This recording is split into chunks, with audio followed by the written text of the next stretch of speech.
I won't be in favor of any type of tax increase. And one of the things that we tried to do when I took office was the budget process. I don't know if you remember, but it was not really conducive to giving you as look, it's a room filled of small business owners. You need some kind of guidance on what's going on. People are coming and they're asking you, hey, we're thinking about moving to NABOR. What's the economic climate there like? Are they going to raise taxes? Are things going to be pretty steady? I don't know. We'll find out in August every year. What if you were an employee and you're trying to plan for your family's future and you don't know if you're going to get a raise this year as a county employee? Because the budget process is so quiet and so hidden. It wasn't open. So that was one of the first things that I wanted to see happen is let's start the budget process sooner. Let's start the conversation sooner.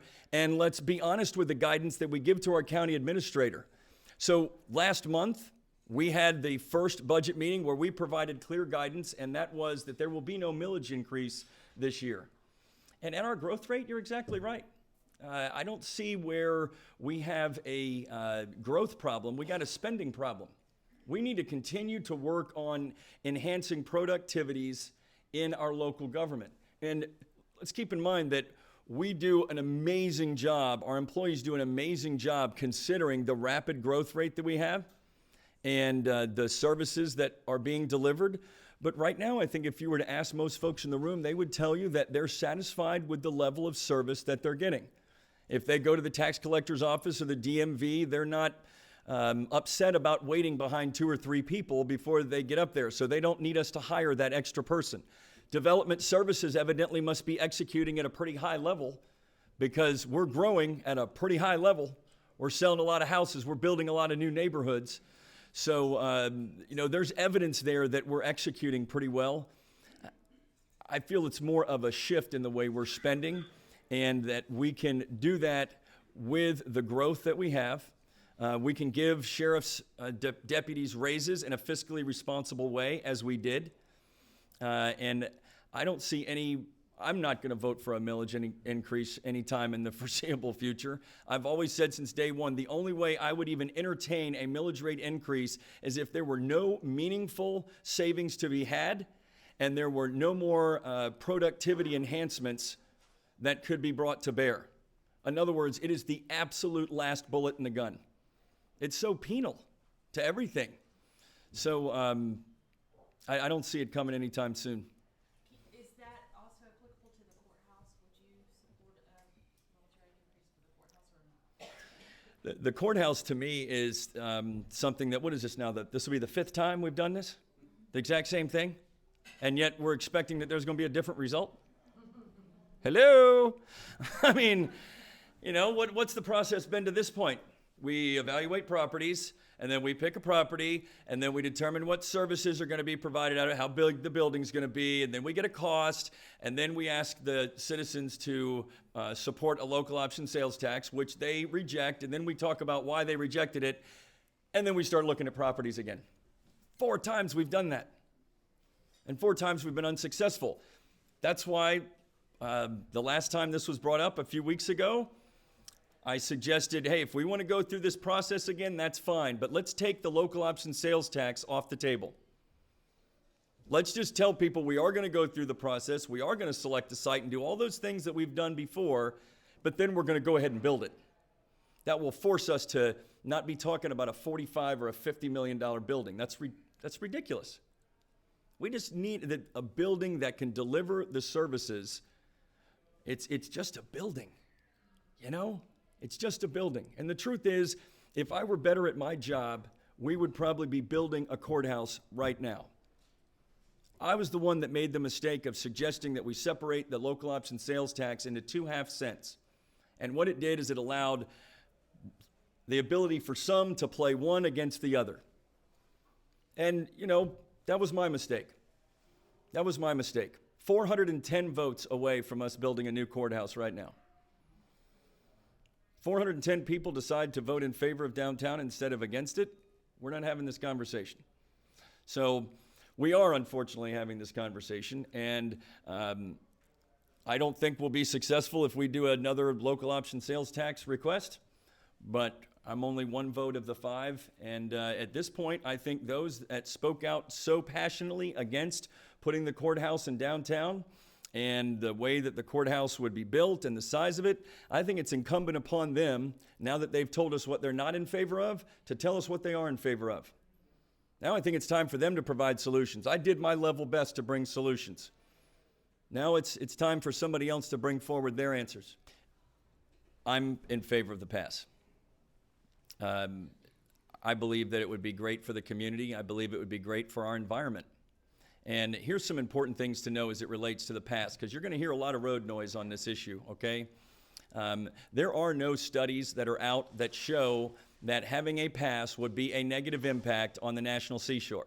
So I'd like to have those answers, and then maybe we could make some informed decisions. What I'm very encouraged about is that we now have a new congressman that right out of the gates has said, pardon the pun, has said that he is in favor of the pass. And that is something that we really haven't had before now.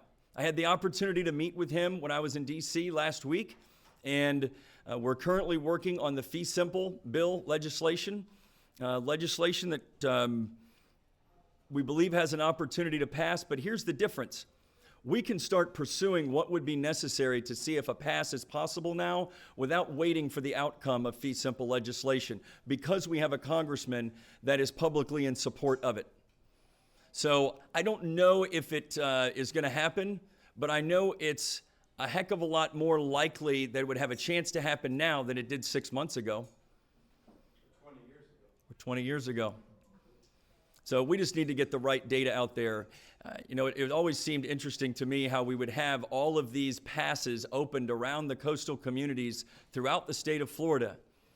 And I would imagine that if there was a negative impact to neighboring counties, that probably those neighboring counties would have spoken out pretty strongly in opposition against an opening of a pass. And I'm not aware of that happening too often. We have just as much right to access the Gulf of Mexico as Okaloosa County and Escambia County, and I intend to pursue that. In the back with the hat. He looks like, no. Check, please. For those of you off camera, that was Jersey Jerry who just stood up. Now I'm talking to the gentleman who looks like he's about ready to go play golf at any minute, and I'm very envious of you right now. Has the county done any kind of traffic count on 98 in the last? 42,000 commuters a day go through NABOR on their way to Okaloosa County daily. It is the most heavily trafficked section of Highway 98 and the most heavily trafficked roadway in the county. A state roadway. Obviously, the interstate would be more than that. Is the plan for the bypass coming through Williamson still in place? Here's the thing about the bypass, and these where some of these things get kicked around a lot and they get rejuvenated. Here's the facts about that. The Eglin bypass, or that community access road, the initial plan for that, it was studied. And it was found that a toll road, a 2-lane toll road, would be $500 million with a B. That's a lot of money. It was impossible to make that project cost feasible. You could not charge a high enough toll to return. You basically have a longer Garcon Point Bridge. You could not charge enough toll to make it profitable for the bondholders. So it's not feasible. So sometimes you have good ideas that sound good, but for whatever reason, they're just not going to work. And this is one of those examples. So as I told the Republican Club last night, one of the things that we see happening in our community, and I'm sure you hear about it, the north-south connectors that we have on Highway 98, Whispering Pines, Panhandle Trail, Fox 10, Ortega, all the way down, they're currently being used as a community access road now. The problem is we don't have the protected pedestrian features, the divided highway and the median in the middle. We don't have the road improvements that go along with what they're already being used for. That's why I have met with the district secretary in Chipley and have been working with DOT to do two things. One, separate out the segment of Highway 98 from 87 to Okaloosa County. Break that away from the entire 6-laning project to where we have a better opportunity to get that funded sooner. They've agreed to do that. So now the feasibility study is locked in on that section first. It'll shave 2 years off the project. The second thing is for them to help us with some of these north-south connectors. And the first one we're going to start with is Panhandle Trail, where we're adding in protected pedestrian features. And if folks are going to use that roadway, let's make sure that folks can use it without getting killed. And it'll make our community safer, but it'll also improve the amenities that folks are already using. There are no solutions that anybody is going to like with Highway 98. I mean, we're popular, you know? And the encouraging thing is, the last time I met with the district secretary, which was 3 weeks ago, he told me that Eglin officials had contacted him unsolicited about the fact that they believe it is now an issue with their airmen trying to get home back to our community. There's nothing more positive that we can hear than that. If Eglin gets behind this, you'll see things happen a heck of a lot quicker. All right, one more. Over here. I participated in a survey about the courthouse. Who did that survey, and do you get the results in that? They actually called my home and asked me specific questions. And basically, in looking in the tax records, I can see that the county owns, it looks like over 180, if not more, parcels of land within the county.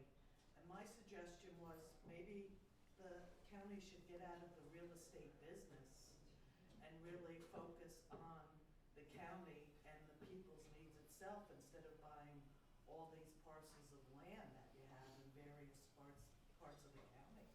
Yeah, and I think the study you're talking about is, and who knew that the toughest question would come from my next door neighbor? You know what I mean? Didn't see that coming. No, the study you're talking about was something that we didn't request. University of West Florida's Haas Center research department, they told us that they wanted to help us, and so they were going to do an unsolicited survey about the courthouse. Do you get those results? They said that they would provide us with the results after it was done. I don't know what they were trying to determine, but They asked very specific questions. oh, I'm sure they did, but I had nothing to do with it. I found out about it after the fact. Well, I think you might be able to get your answers from that survey because I was very honest with them what I thought, and their questions were very specific. So you said you were looking for answers within the community as to what you wanted done with the courthouse. I would suggest that that might be a great place to start. And you could always come next door and I'll give you Right? This is true. Look, obviously, I'm in favor of surveys. That's one of the first things I did after taking office. You're not going to be able to find out what's important for folks unless you ask them. You know, when I took office, we had a lot of efforts going towards spending pretty much every bit of our recreation dollars on a community center. And when we did the survey, the lowest ranked item of importance for anyone in the community was a community center. We were about to allocate all of our money towards something that people wanted the least. So you have to ask people what's important to them because last time I checked, it's your money. As far as the 180 parcels go, I can't speak for the county as a whole, but I know after taking office, I requested to know what are all the properties that Santa Rosa County owns within District 4 and what are their zoned use. Most of them are wetlands and most of them are not able to be developed, but those that are able to be developed, I'm trying to utilize those, and one of them you heard about recently is the parcels of land adjacent to Holly Airfield that I'm looking to use for additional athletic field space so we can relieve some of the pressure that we have on the football fields and soccer fields here in Navarre. But there's not a lot of land out there that we can use for development of a courthouse. But I am in agreement with you. We don't need to buy any more property to put a judicial center on. We should have more than enough options available to us that either somebody can donate the land or we can use land that we already have. Thank you very much for the opportunity to visit with you today. I'm grateful. 529-2525 is my cell number. There you go. That's my cue. 529-2525 is the cell number. Give me a call if I can be of any service to you. Thank you very much.